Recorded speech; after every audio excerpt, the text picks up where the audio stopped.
लोकसभा चुनाव के लिए भाजपा ने दक्षिण भारत जीतने के लिए अलग से रणनीति बनाई गई थी। तमिलनाडु से युवा नेता अन्नामलाई को प्रोजेक्ट करना भी इसी रणनीति का हिस्सा था, लेकिन भाजपा नेता दक्षिण के रुख को भांपने में नाकाम साबित हुए और नतीजे में निराशा हाथ लगी।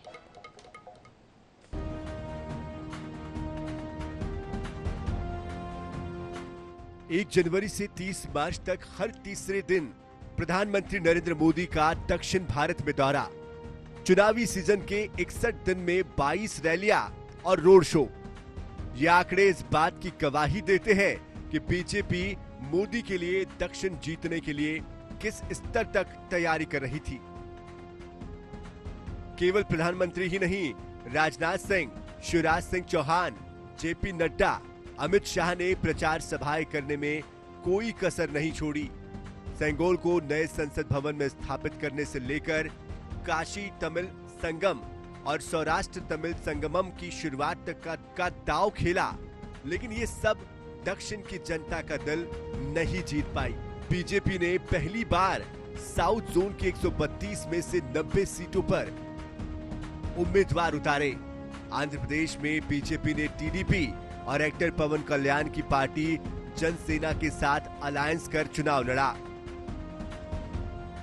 इसके चलते बीजेपी 6 में से 3 सीटों पर आगे रही।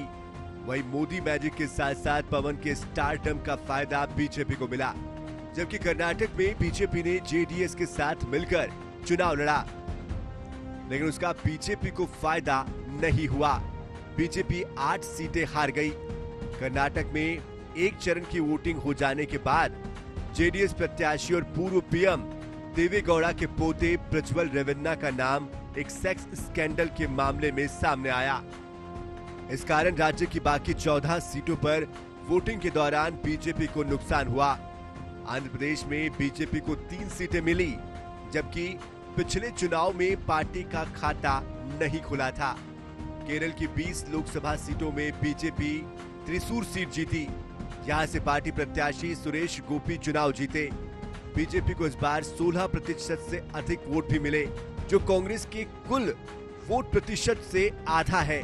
भाजपा ने क्षेत्रीय दल भारत जनसेना पार्टी के साथ गठबंधन कर 16 सीटों पर प्रत्याशी उतारे थे।